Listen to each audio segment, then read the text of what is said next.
ফুটবলকে আমরা ভালোবাসি শুধু গোল বা ট্রফির জন্য নয়, বরং সেই গল্পগুলোর জন্য যা আমাদের আবেগ ছুঁয়ে যায়। যখন ছোট্ট একটা দল কিংবা অবহেলিত কোনো দেশ হঠাৎ করেই দানবের মতো জ্বলে ওঠে, তখনই জন্ম নেয় আসল আন্ডারডগ স্টোরি। আজ চলুন জেনে নিই ফুটবল ইতিহাসের 5টি অবিশ্বাস্য আন্ডারডগ মুহূর্ত।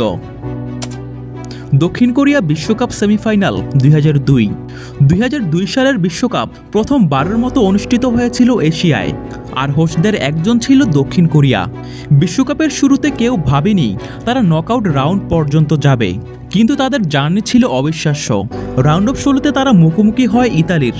অতিরিক্ত সময়ে আনজং হোয়ানের গোলে ইতালিকে হারিয়ে দক্ষিণ কোরিয়া সবাইকে চমকে দেয়। এরপর কোয়ার্টার ফাইনালে তারা স্পেনকে হারায় পেনাল্টি শুট আউটে।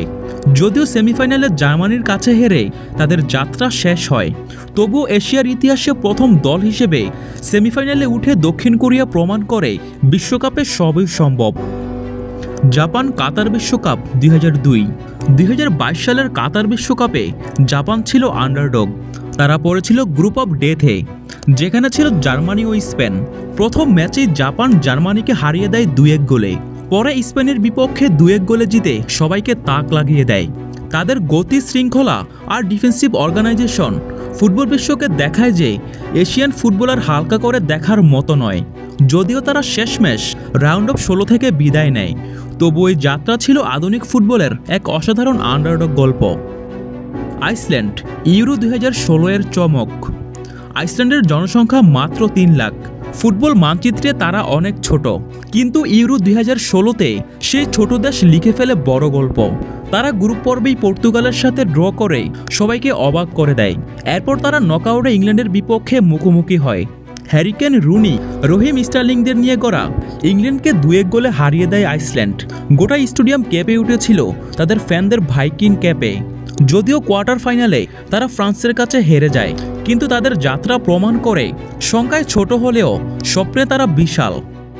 গ্রিস ইউরো চ্যাম্পিয়ন 2004 সালের ইউরোতে গ্রিসকে কেউ পাত্তাই দিচ্ছিল না। তাদের দলে কোনো বিশ্বমানের তারকাও ছিল না, কিন্তু তাদের কোচ ওটো রেহাগেল তৈরি করেছিলেন এক শৃঙ্খলাবদ্ধ ডিফেন্সিভ মাস্টারপিস। তারা গ্রুপ পর্বে হোস্ট দেশ পর্তুগালকে হারায়, কোয়ার্টার ফাইনালে বর্তমান চ্যাম্পিয়ন ফ্রান্সকে বিদায় করে, সেমিফাইনালে চেক প্রজাতন্ত্রকে হারিয়ে পৌঁছে যায় স্বপ্নের ফাইনালে আবারও পর্তুগালের বিপক্ষে খেলতে নামে। রোনালদো ফিগুদের স্বপ্ন ভেঙে দিয়ে গ্রিস 1-0 গোলের জয় তুলে নেয়। এই জয় তারা দেখিয়ে দেয় শুধু তারকাই নয়, ট্যাকটিক্স এবং টিম ওয়ার্ক দিয়েও ইউরো জয় করা যায়। লেস্টার সিটি প্রিমিয়ার লিগ জয় 2015-16 মৌসুম শুরু হয়েছিল লেস্টার সিটির জন্য বেঁচে থাকার লড়াই দিয়ে। আগের মৌসুমে তারা অল্পের জন্য রেলিগেশন এড়িয়েছিল। বুকমেকাররা তাদের শিরোপা জেতার সম্ভাবনা ধরেছিল 501, কিন্তু রানিয়ারির নেতৃত্বে তারা শুরু করে রূপকথার মতো যাত্রা। জেমি ভার্দি টানা 11 ম্যাচে গোল করে প্রিমিয়ার লিগের রেকর্ড ভেঙে দেন। রিয়াদ মাহরেজ তার ড্রিবলিংয়ের স্কিলে পুরো ডিফেন্স ভেঙে ফেলতেন, আর অ্যানগোলো কান্তে একাই যেন পুরো মিডফিল্ড নিয়ন্ত্রণ করতেন। শেষমেশ তারা আর্সেনাল, ম্যান সিটি, চেলসির সব জায়ান্টদের পিছনে ফেলে ট্রফি জেতে।